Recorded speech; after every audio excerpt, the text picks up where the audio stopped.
असाही एक मुलगा सध्याच्या जगात असू शकतो का? वडिलांसाठी मुलाने दिला बायकोला घटस्फोट. खरंच होऊ शकतं का अशी घटना काही? तर तेच आपण कथेच्या माध्यमातून जाणून घेणार आहोत. वडिलांसोबत चुकीचं वागत होती म्हणून नवऱ्याने श्रीमंत घराण्यातील बायकोला आयुष्याची सजा दिली. मित्रांनो, ही कथा आहे लाखनगावच्या खानदानी शेतकऱ्याची.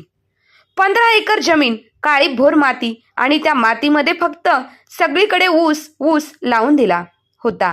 वर्षाला 30-35 लाख रुपये उत्पन्न असणाऱ्या विजयरावांचा भलताच तोरा होता. त्यांच्या गावामध्ये विजयरावांना 2 मुले होती, एक सम्राट आणि मोठा मुलगा सुजय. घरामध्ये सगळ्या सुखसुविधा होत्या कारण विजयरावांना कोणत्याही गोष्टीची कमतरता नव्हती. परंतु अचानक एक दिवस काळाने घाला घातला आणि त्यांच्या घरावरती खूप मोठं वादळासारखं संकट धावून आलं. विजयरावांची पत्नी सुमतीबाई भर पावसामध्ये शेतातून घरी येत होत्या आणि त्यांच्या अंगावरती वीज पडून त्यांचा जागीच मृत्यू झाला. सुमतीबाई देखील शेतीला सर्वस्व मानून काळ्या आईची सेवा करून आपलं घर सांभाळत होती. परंतु अचानक काळाने घाला घातला आणि त्यांना स्वर्गवासी बनवलं. तेव्हा सम्राट 5 वर्षांचा तर मोठा मुलगा सुजय 7 वर्षांचा होता. जेव्हा सुमतीबाईंना जाऊन 1 वर्ष झालं तेव्हा विजयरावांनी त्यांचं वर्षश्राद्ध घातलं होतं. लहान लहान मुले आपल्या आईच्या फोटोवरती फुलं अर्पण करून श्रद्धांजली वाहत होती. आलेले पै पाहुणे सांगत होते विजयरावांना, अरे विजय, तुम्हाला 2 लहान मुले आहेत. आयुष्य शेवटपर्यंत जायचं म्हटलं तर साथीदार हवाच असतो. तो पुन्हा एकदा लग्न कर. परंतु विजयरावांनी वर्षश्राद्धाच्या दिवशी सुमतीबाईंचा तो कुंकवाच्या मळवटाने भरलेलं कपाळ पाहून, गळ्यामध्ये ठसठशीत काळे मणी पाहून आणि विजय आणि सम्राटच्या चेहऱ्याकडे पाहून त्यांनी सुमतीबाईंना सर्व पाहुण्यांच्या समोर वचन दिलं, सुमती, आज जाऊन तुला वर्ष झालं आहे, परंतु सुमती, तू गेल्यानंतर मी कधीही आपल्या मुलांना अंतर देणार नाही. तेच वचन आज आयुष्याच्या शेवटपर्यंत विजयराव सांभाळत होते. विजयरावांनी सुमतीची कधीही काही कमी पडून आपल्या मुलांना जाणवून दिली नाही. त्यांना खूप सारं शिक्षण दिलं, मोठं केलं. परंतु मोठा मुलगा त्याचं म्हणणं होतं, बाबा, मी तुमची शेती सांभाळेल. म्हणून त्याने ॲग्रिकल्चर करून गावीत शेती करण्याचा निर्णय घेतला. परंतु सम्राट हा एक उच्च शिक्षित होऊन त्याने कंपनी सेक्रेटरीची डिग्री मिळवली होती. तो आता एका कंपनीचाच नव्हे तर भरपूर साऱ्या कंपन्यांचा CS होता. परंतु एवढं सगळं करून असून देखील आज विजयरावांवर जी वेळ आली होती ती खूप वाईट होती. विजयरावांना साधं डोळ्यांतून अश्रू बाहेर काढून सुद्धा रडता येत नव्हतं. कारण कोणी पाहिलं तर काय म्हणेल, एवढ्या प्रॉपर्टीचा मालक बायको गेल्यानंतर 2 मुलांवरती आयुष्य काढलं आणि त्याच मुलांनी आज त्या म्हाताऱ्या बापाला बेघर केलं आहे. मोठा मुलगा आणि त्याची बायको विजयरावांना खूप मारत होती. 1-2 दिवस जेवण सुद्धा देत नव्हती. या सगळ्या गोष्टी गावातील लोकांना समजत होत्या. परंतु विजयराव कोणालाही काहीही माहीत नाही हे आज असंच समजत होते. परंतु अचानक एक दिवस त्यांना हा सगळा खूप त्रास होऊ लागला. म्हणून त्यांनी त्यांच्या धाकट्या मुलाला सम्राटला फोन केला आणि घडलेली घटना सांगण्यासाठी सुरुवात केली. सम्राटला देखील समजत नव्हतं काय करावे, कारण अचानक बाबांचा फोन आल्यामुळे त्याला देखील जरा भीतीच वाटत होती. कारण त्याची बायको आजच्या दिवशी त्याला कोणाचाही फोन घेऊन देत नव्हती. सम्राटच्या लग्नाला आज 1 वर्ष पूर्ण झाले होते. त्याने छोटासा केक आणला होता. दोघे नवरा बायको मिळून केक कट करणारच होते. तोपर्यंत त्याच्या मोबाईलवर त्याच्या वडिलांचा फोन आला. एवढ्या रात्रीच्या बाबांचा फोन कशामुळे आला असेल ह्या विचाराने सम्राटने लगेचच फोन घेतला आणि पलीकडून आलेल्या आवाजामुळे सम्राटच्या चेहऱ्यावर नाराजी स्पष्ट दिसू लागली. तिकडून त्याचे वडील रडत म्हणत होते की बाळा, मला इथून घेऊन जा, मला इथे अजिबात राहायचं नाही. सम्राट म्हणाला, काय झालं आहे बाबा, तुम्ही एवढे का रडत आहात? त्याचे वडील म्हणाले, सम्राट, मला तुझी मोठी वहिनी जेवायला देत नाही. सम्राट म्हणाला, बाबा, दादा आणि वहिनी तुमच्यासोबत असे कसे वागू शकतात? बाबा म्हणाले, हे बघ सम्राट, मी आता इथे 1 दिवस पण थांबत नसतो. एवढंच नाही तर तुझ्या मोठ्या भावाने मला मारलं सुद्धा आहे. माझी तब्येत ठीक नाही, प्लीज मला तुझ्या पाशी घेऊन जा. तेव्हा लगेचच सम्राटच्या बायकोने केतकीने त्याला विचारले, अहो, काय झालं आहे? तुम्ही एवढे नाराज का झाला आहात? सम्राटने मोबाईल साईडला घेतला आणि तो केतकीला म्हणाला की दादा आणि वहिनीने आपल्या भावावर अत्याचार करीत आहे. ते म्हणत आहे की मला इथून घेऊन जा. सम्राटचं बोलणं ऐकून केतकी सिरियस झाली आणि मग यावर तुम्ही बाबांना काय म्हणाला आहात? सम्राट म्हणाला, अर्जुनपर्यंत मी बाबांना काही म्हणालो नाही. पण केतकी, खरंच बाबांना माझी गरज असेल तर मला काहीतरी करावे लागेल. केतकीने रागाच्या भरात त्याच्या हातातून मोबाईल घेतला आणि म्हणाली, हे बघा सम्राट, आपण दोघेही त्या आनंदात जगत आहोत. विनाकारण बाबांचं लोढणं आपल्या गळ्यात बांधून घेऊ नका. पण केतकी, ते माझे बाबा आहेत. पण सम्राट, मी तुमची बायको आहे. जर तुम्ही तुमच्या बाबांना इथे घेऊन आलात तर मी हे घर सोडून निघून जात असते.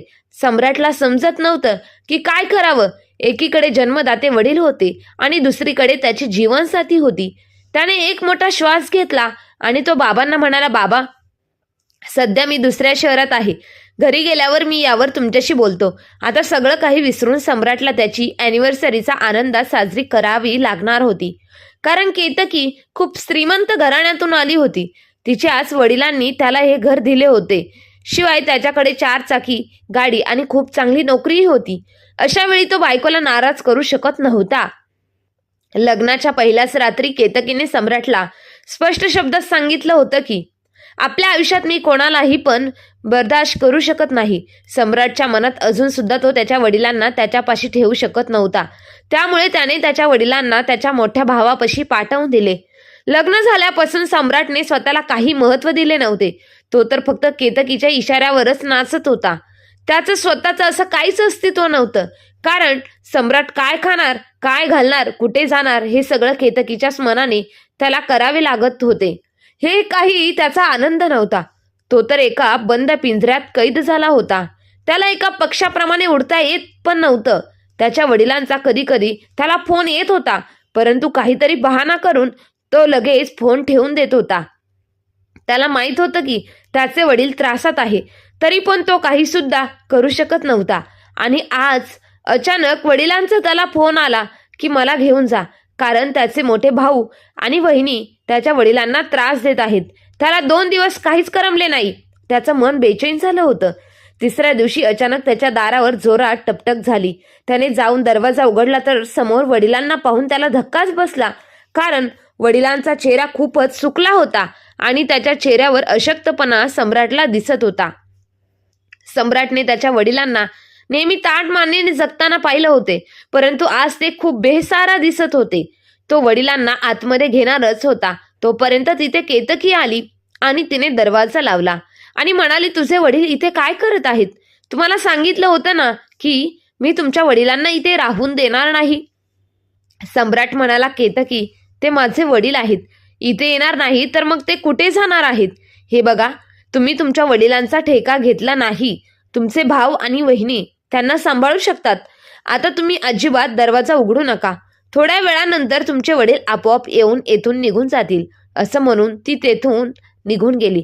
आता सम्राटचे हातपाय थरथर कापत होते, कारण ज्या वडिलांनी त्याला प्रत्येक आनंद दिला त्या वडिलांना तो सांभाळू शकत नाही का? बायकोच्या भीतीमुळे तो काही करू शकत नव्हता. असा विचार करता करता सम्राटच्या डोळ्यांतून अश्रू आले. त्याने खिडकीतून हळूच पाहिले तर त्याचे वडील गरिबासारखे अजून दारातच उभे होते आणि कधी दरवाजा उघडतील याची ते वाट पाहत होते. बघता बघता अंधार पडू लागला. बाहेर पाऊस पडत होता आणि थंडगार वातावरण झाले. त्यामुळे त्याचे वडील थंडीने कडकडू लागले. हळूहळू पाऊस खूप जोराजोरात येऊ लागला. अजून पण सम्राट झोपला नव्हता. केतकी झोपल्यावर तो हळूच बाहेर आला आणि त्याने खिडकीतून त्याच्या बाबांना पाहिले तर त्याला खूप वाईट वाटले, कारण त्याचे बाबा पावसात भिजत होते. सम्राटला आठवले की त्याच्या बाबांनी कधीच त्याला कशाची झळ पोचवू दिली नाही. कधीच त्यांनी त्याला पावसात भिजवू दिले नाही. नेहमी त्याला अंगा खांद्यावर घेऊन त्याचे वडील त्याला खूप सांभाळत होते. एवढेच नाही तर खांद्यावर घेऊन ते खूप मैल दूर प्रवास करून त्याला घेऊन करत होते. पण आज तोच मुलगा सम्राट आपल्या वडिलांची मदत करू शकत नव्हता. त्याचं मन जोराजोरात धडधडू लागलं आणि त्याने निश्चय केला, बस आता पुरे झाले, आता हे होणार नाही. तो लगेचच जाऊन दरवाजा उघडू लागला. पण त्याला समजले की झोपायच्या आधी केतकीने त्याला लॉक लावले आहे, ज्याच्यामुळे त्याला दरवाजा उघडायला येऊ नये. हे पाहून सम्राटला खूप राग आला. मग तो रागातच केतकी पाशी गेला आणि म्हणाला, प्लीज दरवाजाची चावी दे. केतकी, म्हणाली, तुमचं काय सुरू आहे, मला झोपू द्या. ती म्हणाली, हे घर तुमच्या बापाचं नाही, त्यामुळे मला झोपू द्या. सकाळच्या वेळी तुमचा बाप स्वतःहून निघून जाईल. सम्राटने तिच्या उशाखाली हात घातला तर त्याला चावी मिळाली. केतकी त्याला म्हणाली, चावी महागारी माझी दे, नाहीतर माझ्यासारखे वाईट कोणी नाही. परंतु सम्राटने तिचं काही सुद्धा ऐकलं नाही. पाठीमागून केतकी त्याला खूप ओरडत होती, पण त्याने काहीच तिचं ऐकलं नाही. त्याने पटकन दरवाजा उघडला तर त्याला दिसले की त्याचे वडील बेशुद्ध अवस्थेत पडले आहेत.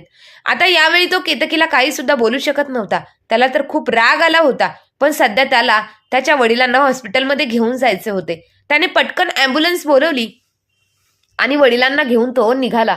पण त्याच्या कानात त्याच्या वडिलांचे शब्द वारंवार घुमत होते, सम्राट बाळा, दरवाजा उघड, मला तुझ्यापाशी यायचं आहे. हॉस्पिटलला पोहोचल्यावर डॉक्टरांनी त्याच्या वडिलांना इमर्जन्सी वॉर्डमध्ये लगेच ऍडमिट केलं. थोड्या वेळाने डॉक्टर बाहेर आले आणि त्याला म्हणाले, तुम्ही तुमच्या वडिलांना भेटा, कारण तुमच्या वडिलांचा जीव वाचेल का नाही हे आम्ही सांगू शकत नाही. कारण या 24 तासात जर तुमचे वडील शुद्धीवर आले नाही तर खूप सिरियस काहीतरी घडू शकते. त्यांना लवकरात लवकर शुद्ध यायला हवी. हे सगळं ऐकून सम्राटच्या डोळ्यांतून अश्रू आले. तो त्याच्या बाबांपाशी गेला. ते आता शुद्धीत नव्हते. तो फक्त त्याच्या बाबांकडे पाहून रडू लागला. त्याचे बाबा खूपच बेसहारा दिसत होते. त्याने आपल्या वडिलांना सहारा आधीच द्यायला पाहिजे होता, असा त्याच्या डोक्यात वारंवार विचार येत होता. पण त्याने डोळ्यातील अश्रू पुसल्याने म्हणाला, बाबा, मी आहे ना तुमच्यासोबत, तुम्हाला काही सुद्धा होणार नाही, तुम्ही आता कशाचीही काळजी करू नका. केतकीचा त्याला वारंवार फोन येत होता, पण त्याने तिचा फोन उचलला नाही. देवाच्या दयेने आता त्याचे वडील संकटाच्या बाहेर होते. त्यांना आता शुद्ध आली होती. आपल्या वडिलांना शुद्ध आलेली आहे हे पाहून त्याच्या डोळ्यांतून आनंद अश्रू बाहेर येऊ लागले. काही दिवसांनी डॉक्टरांनी त्याला डिस्चार्ज दिला, पण आता सम्राट त्यांना त्याच्या घरी घेऊन जाऊ शकत नव्हता. पण काही करून तो आता त्याच्या वडिलांना एकटंही सोडणार नव्हता. बाहेर खूप मोठं वादळी पाऊस सुरू होता, परंतु सगळ्यात मोठं वादळ तर सम्राटच्या मनात चालू होतं. तो विचार करतो की बाबा 5 दिवस झाले हॉस्पिटलमध्ये ऍडमिट होते, पण केतकी एकदा सुद्धा त्यांना पाहायला आली नाही. तो विचार करतो की ही अशी कशी स्त्री आहे, खरंच श्रीमंत माणसांच्या शरीरात हृदय नसते का? तो त्या वडिलांना घेऊन घरात जाऊ लागला, परंतु समोर केतकीला पाहून त्याचे पाय तिथेच थांबले. केतकी त्याची वाट पाहतच हाता बसली होती. ती म्हणाली, यांना कुठे घेऊन चालला आहात? सम्राट म्हणाला, कुठे? तेव्हा आपल्या घरात घेऊन येत आहे. तो पण रागात होता. त्याने वडिलांना आतमध्ये आणलं आणि सोप्यावर त्यांना बसवलं आणि त्यांच्यासाठी त्याने पाणी आणून दिलं. तो म्हणाला, बाबा, तुम्ही अजिबात काळजी करू नका, मी सगळं काही सांभाळतो. सम्राटचं बोलणं ऐकून त्याचे बाबा थोडेसे हसले, परंतु त्यांच्या चेहऱ्यावर थोडे पुढे सुद्धा चमक दिसत नव्हती. तो त्याच्या वडिलांसाठी चहा करायला गेला. तोपर्यंत तिथे केतकी रागाने आली आणि म्हणाली, हे काय सुरू आहे? मी तुम्हाला लग्नाच्या वेळेस सांगितलं होतं की मला आपल्या घरात तिसरा कोणी सुद्धा नाही पाहिजे. सम्राट म्हणाला, प्लीज केतकी, ते आजारी आहेत आणि त्यांची काळजी घेणं हे माझं कर्तव्य आहे. तरी पण केतकी त्याला रागातच बोलत होती. सम्राट म्हणाला, हे बघ केतकी, सध्या ते आजारी आहेत, व्यवस्थित झाले तर मी त्यांना भावाकडे पाठवून देतो. प्लीज, देवासाठी आहे त्या परिस्थितीला समजावण्याचा प्रयत्न कर. असे दिवस चालत होते. ती सम्राट सोबत उगाचच उग्र वागत होती, परंतु सम्राट उलट तिला काही करू शकत नव्हता, कारण तिचा राग त्याला माहीत होता. त्याने वडील शांतपणे सगळं काही सहन करत होते. काही दिवसांनी केतकी सम्राटला म्हणाली, हे बघा, आता तुमचे वडील व्यवस्थित दिसत आहे, तुम्ही त्यांना तुमच्या मोठ्या भावाकडे पाठवून द्या. सम्राट म्हणाला, हे बघ केतकी, जर खरंच माझ्या भावाला वहिनीला वडिलांची काळजी असते तर त्यांनी एकदा तरी फोन करून विचारले असते, पण त्यांच्या वागण्यावरून असं वाटत आहे की त्यांना बाबांची जिम्मेदारी घ्यायचीच नाहीये. आणि अजून पण मला असं वाटतंय की बाबा अजून पण थोडे अशक्त आहेत. जोपर्यंत ते पूर्णपणे ठणठणीत होत नाही तोपर्यंत मी त्यांना तिकडे पाठवू शकत नाही. काही दिवसांनी सम्राटने त्याच्या दादाला आणि वहिनीला फोन करून सांगितले की बाबा इथे आहेत आणि आता ते व्यवस्थित आहेत, त्यांना घेऊन जावा. ते दोघे त्यांच्या वडिलांना घेण्यासाठी तर आले, पण त्याच्या वहिनीच्या चेहऱ्यावर 12 वाजले होते. त्यामुळे सम्राटला समजले की वहिनी बाबांची व्यवस्थित अजून काळजी घेत नसते. केतकी हळूच तिच्या मोठ्या जावेला म्हणाली, तुम्ही दोघे फक्त बाबांना भेटायला आला आहात की त्यांना घेऊन जायला आला आहात? मोठी जाऊ म्हणाली, म्हणजे तुझ्या म्हणण्याचा काय अर्थ आहे? केतकी म्हणाली, तुम्ही मुद्दाम बाबांना इथे सोडले आणि खुशाल आनंदात तिकडे जगत आहात. तुम्हाला माहित आहे का, हॉस्पिटलमध्ये बाबांसाठी आमचे लाखो रुपये खर्च झाले आहेत, तुम्ही 1 रुपया सुद्धा हॉस्पिटलला दिला नाही. मोठी जाऊ म्हणाली, म्हणजे बाबा ज्यांच्या घरी राहतील आणि ज्यांच्या घरी आजारी पडतील तेच बिल भरणार ना. बिल आम्ही विनाकारण का भरणार आहोत? आणि तुम्ही काय थोडे पैसे खर्च केले, लगेच आमच्यावर तुम्ही उपकार केलेले दाखवत आहात. केतकी म्हणाली, आम्ही उपकार दाखवत नाही, तर तुम्हाला हे सांगत आहोत की तुम्ही तुमची जिम्मेदारीपासून पळ काढू नका. त्यांची चांगली काळजी घ्या. आम्हाला दोघांना ऑफिसला जावे लागते, पण तुम्ही तर घरीच असताना. त्या दोघींचं बोलणं ऐकून सम्राट म्हणाला, केतकी शांत बस, जास्त काही बोलू नकोस. मग त्या दोघांचे भांडण सुरू झाले. तोपर्यंत त्यांचे वडील म्हणाले, सम्राट बाळा, विनाकारण केतकी सोबत भांडणं करू नकोस. असं पण मला आज मोठ्या मुलासोबत जावे लागणार आहे.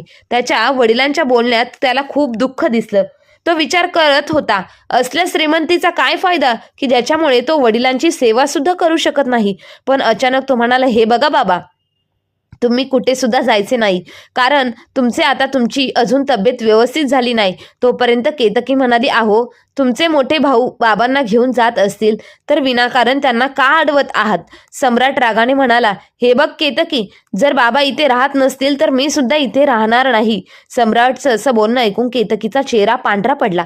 ती म्हणाली, म्हणजे तुमच्या म्हणण्याचा काय अर्थ आहे? सम्राट म्हणाला, जर तू मला साथ देत नसेल तर मी कायमची तुझी साथ सोडून मी बाबांची साथ देणार आहे. असं म्हणून सम्राटने त्याच्या वडिलांच्या खांद्यावर हात ठेवला. केतकी हैराण झाली.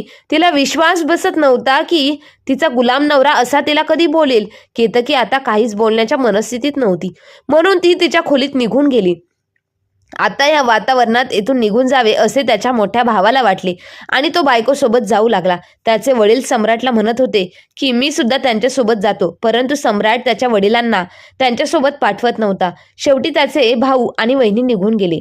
थोड्या वेळाने सम्राट खोलीत गेला तर त्याला केतकी शांत बसलेली दिसली. त्याला माहीत होतं की केतकी शांत बसणाऱ्यांपैकी नाही. तो हळूच तिच्याकडे पाहत होता. त्याचे कान तिचा कठोर आवाज ऐकण्यासाठी तरसले होते. त्याला भीती वाटू लागली की कदाचित केतकी मला सोडून तर जाणार नाही ना. पण कुठे ना कुठे केतकीच्या मनातही भीती निर्माण झाली होती की जर माझा नवरा मला सोडून गेला तर माझं काहीच अस्तित्व राहणार नाही. त्यामुळे मी पण आता आहे त्या परिस्थितीला आपलं मानायला लागली. ती हळूहळू सम्राटसोबत व्यवस्थित वागू लागली आणि बाबांविषयी ती आता कटू बोलत नव्हती. तो केतकीला आणि बाबांना बरोबर वेळ देत होता. आता त्याचे वडील पण व्यवस्थित झाले होते, पण काही दिवसांनी त्याला समजले की त्याचे वडील अजून अशक्त दिसत आहे. त्यांची तब्येत खराब दिसत आहे. शिवाय त्याच्या वडिलांची भूक पण कमी झाली होती. त्यांना जेवणाचे मन होत नव्हते. त्यांनी ठरवले की आता वडिलांना एका चांगल्या डॉक्टरांना दाखवावे. सम्राटने केतकीला सांगितले की बाबांना घेऊन मोठ्या हॉस्पिटलमध्ये जाणार आहे. यावर केतकी म्हणाली, काय करत आहात? आपली फॅमिली डॉक्टर आहेत मोठे, हवे असेल तर मी त्यांना कॉल करून घरी बोलवते, आपल्या बाबांना चेक करतील. केतकीचं बोलणं ऐकून सम्राटला आश्चर्य वाटले. त्याला समजले की केतकी पण आता बाबांची चांगली काळजी घेत आहे. त्याने पण आनंदात तिला सांगितले, ठीक आहे, तू जशी म्हणशील तसेच होईल. आता यापुढे बाबांची जिम्मेदारी मी तुझ्यावर टाकतो. याच्यावर केतकी हसल्याने त्याचा देखत तिने डॉक्टरांना कॉल केला. त्यामुळे केतकीवर खूपच विश्वास ठेवू लागला. दुसऱ्या दिवशी डॉक्टर आले आणि त्यांच्या बाबांना तपासले. डॉक्टर म्हणाले, आता या वयात भूक न लागणे किंवा तब्येत बिघडणे हे स्वाभाविकच आहे. यात काही काळजी करण्यासारखी नाही. मी काही औषधं लिहून देतो, ते त्यांना वेळेवर द्या, त्यामुळे त्यांना भूक लागेल. डॉक्टरांचे बोलणे ऐकून सम्राटला खूप आनंद झाला आणि तो लगेचच बाबांची औषधं घेण्यासाठी निघून गेला. पण तरी पण त्याचे बाबा व्यवस्थित त्याला दिसत नव्हते. उलट त्यांची तब्येत खूपच खराब होऊ लागली होती. सम्राटला समजत नव्हतं की काय करावे. न राहून त्याने केतकीला सांगितले की मी बाबांना चांगल्या हॉस्पिटलमध्ये दाखवतो. यावर केतकी त्याच्यावर ओरडली आणि म्हणाली, तुमच्या म्हणण्याचा काय अर्थ आहे? मी एवढ्या मोठ्या डॉक्टरांना दाखवले तरी पण तुमचा विश्वास कसा नाही? बाहेरचे डॉक्टर आपले फॅमिली डॉक्टरपेक्षा खूप हुशार आहेत का? तिच्या बोलण्यावर सम्राट शांत झाला, पण त्याच्या मनाला हे काही पटत नव्हतं. काहीतरी चुकत आहे हे त्याला समजत होतं आणि वरून त्याच्या वडिलांची तब्येतही बिघडलेली. ही अवस्था ही काही त्याला पाहवत नव्हती. एक दिवस सम्राटची मावस बहीण त्याला भेटायला आली आणि त्याच्या बाबांना एवढा आजारी पाहून ती म्हणाली, सम्राट बाबांची तर अवस्था खूप वाईट आहे, त्यांना पटकन हॉस्पिटलमध्ये घेऊन गेलं पाहिजे. सम्राटने सांगितलं की केतकी फॅमिली डॉक्टरांना दाखवलेलं आहे. ते म्हणाले आहेत की आता ह्या वयात हे असं होतच असते. पण त्याची मावस बहीण म्हणाली, असं असलं म्हणून काय झालं? दुसऱ्या डॉक्टरांना दाखवण्यात काय अडचण आहे? जर दिलेल्या औषधांनी त्यांना काहीच फरक पडत नसेल तर आपण औषधं बदलून सुद्धा घेऊ शकतो, ज्यामुळे बाबांना आराम भेटेल. चांगलं म्हणजे त्या दिवशी केतकी पण घरी नव्हती, त्यामुळे सम्राटने लगेचच त्याच्या वडिलांना चांगल्या हॉस्पिटलमध्ये नेलं आणि त्यांचे चेकअप केले. थोड्या वेळानंतर डॉक्टरांनी बाबांचे रिपोर्ट त्याच्या हातात दिले आणि रिपोर्ट पाहून त्याच्या पायाखालची जमीन सरकली. डॉक्टर म्हणाले त्यांना थोडं थोडं करून विष देण्यात येत आहे, त्यामुळे त्यांची तब्येत खराब होत आहे. आता यावरून स्पष्ट होते की केतकी त्याच्या वडिलांना मारण्याचा प्लॅन करत आहे. हे सगळं पाहून त्याचा रागाचा पारा खूप चढला होता. तो विचार करतो, ज्या बायकोला आनंदी ठेवण्यासाठी त्यांचे बाबांना त्रास ठेवलं होतं आणि तीच बायको आज माझ्या जन्मदात्या वडिलांना मारण्याचे प्लॅन करत आहे. विचार करता करता त्याच्या डोळ्यांतून अश्रू आले. तो खूपच केतकीवर अंधविश्वास ठेवू लागला होता. आपल्या वडिलांचा चांगला इलाज करून तो त्यांना घरी घेऊन आला, पण जसा तो घरात आला तशी केतकी त्याच्यावर ओरडली, म्हणाली, माझ्यावर विश्वासच तुमचा नव्हता ना, म्हणूनच तर तुम्ही दुसऱ्या डॉक्टरांकडून बाबांचा इलाज करून घेऊन आला आहात. तिचं बोलणं ऐकून सम्राटने एक जोरदार कानाखाली केतकीला लावली. तो तिला म्हणाला, मूर्ख बाई, मी काय तुझा गुलाम नाही. जर मी माझ्या बाबांना दुसऱ्या डॉक्टरांकडे घेऊन गेलो नसतो तर तू जे काही त्यांच्यासोबत करत होती ते कधीच मला समजले नसते. सम्राट म्हणाला, हेच जे तू फॅमिली डॉक्टरांसोबत मिळून करत होती. त्यांचं बोलणं ऐकून केतकी घाबरली. तोपर्यंत बाहेरून पोलीस आले होते. सम्राटने त्याच्या वडिलांचे रिपोर्ट केतकीच्या तोंडावर फेकून मारले आणि तिला म्हणाला, तुला काय वाटलं, तू माझ्या वडिलांना मारून टाकण्याचे प्लॅन रचशील आणि नंतर मारून टाकशील, मग तू तुझे पैसे दाखवून मला तुझ्या तालावर नाचवशील. हे बघ केतकी, प्रत्येक नातं पैशाने विकत घेता येत नाही आणि त्याचमुळे यापुढे तुझं हे तोंड मला कधीही सुद्धा दाखवू नकोस. इथून निघून जा. केतकी त्याच्या हातापाया पडली, खूप रडली, परंतु यामुळे सम्राटवर काही सुद्धा फरक पडला नाही. त्याने केतकीला पोलिसांच्या हवाली केलं. आई वडील हे आपल्या आयुष्याचा खरा आधारस्तंभ असतात. लहानपणी त्यांना आपल्याला खाऊ घातलं, शिकवलं, चुका केल्या तर समज दिली आणि आपल्याला प्रत्येक गरजेची काळजी घेतली. आपण पडलो तर त्यांनी उचललं, रडलो तर त्यांनी हसवलं. आज ते वयस्कर झालेत, त्यांच्या पायात ती ताकद नाही, डोळ्यात आधीसारखा प्रकाश नाही, पण मग मात्र अजूनही आपल्या लेकरांसाठीच धडधडत. अशा वेळी त्यांना सोडून देणे म्हणजे आपली माणुसकी विसरणं आहे. आई वडिलांचा सांभाळ करणे म्हणजे फक्त कर्तव्य नाही, तर ती खरी पूजा आहे. कारण त्यांच्या आशीर्वादाशिवाय आपल्या आयुष्याची पायरी कधीच भक्कम होऊ शकत नाही. म्हणूनच जग दाखवणाऱ्या आई वडिलांना म्हातारपणी आधार देणं हीच खरी मुलांची ओळख आहे. ही कथा कशी वाटली ते मला कमेंट करून नक्की सांगा. कथा आवडली असेल तर लाईक, शेअर, सबस्क्राईब नक्की करा आणि चॅनलवरती नवीन असाल तर आपल्या चॅनलला सबस्क्राईब करा. धन्यवाद.